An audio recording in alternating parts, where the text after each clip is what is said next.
Triumph Motorcycle Troubleshooting. If you're looking for help fixing your Triumph motorcycle, look no further. Our comprehensive Triumph Motorcycle Troubleshooting Guide will explain common issues, provide tips, and show you how to read your model's error codes. Overuse.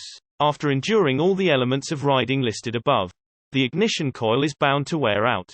The ignition coil's wear and tear could damage the bond between the primary coil and the primary and secondary coil windings. Using the coil past the point of no return only damages it more and more. And overuse could strain other components in the process. Overheating. Bike motors get hot. If you're regularly riding hard for long periods of time, there is a high chance of damaging the ignition coils. And when the ignition coils are fried from the heat enough times, they cannot conduct electricity. Again, this is part of normal wear and tear and yet another reason why vehicles should be inspected and serviced regularly. Excessive vibrations. This is a potential issue on any bike.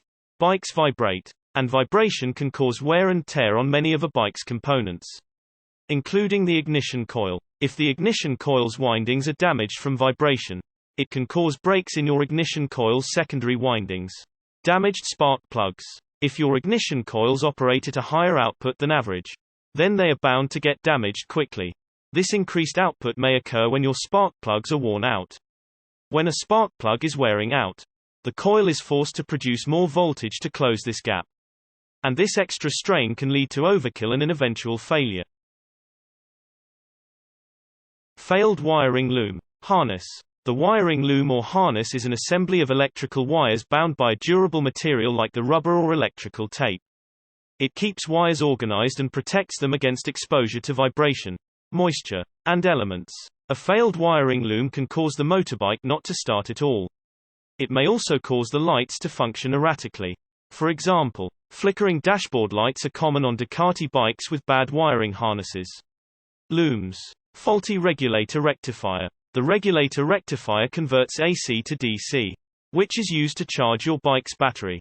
More importantly, it regulates the DC current and prevents high voltage surges from damaging the motorcycle's battery. Faulty regulator rectifiers can lead to various problems, especially for the motorcycle's battery. Diode burnout is one such problem. It also causes the battery to drain abnormally. Electrical components like headlights, meters, and others may perform erratically as well. It is important to test your bike's voltage with a voltmeter to be certain the fault is from a faulty regulator and not a bad battery. Malfunctioning gearboxes. According to owners, the gearbox or its components develops faults, making gear shifting difficult or erratic. Erratic shifting aside, false neutral, delayed engagement, and missed shifts are other problems caused by a malfunctioning gearbox. False neutrals occur when the transmission goes out of gear during shifting. As a result, the motorcycle will decelerate like one in neutral gear. Hence the name, false neutral. Most of these problems are often the result of damaged or faulty gearbox components. They are often the result of hard riding with improper shifting or a lack of regular service maintenance. Source: https://www.nadaguides.com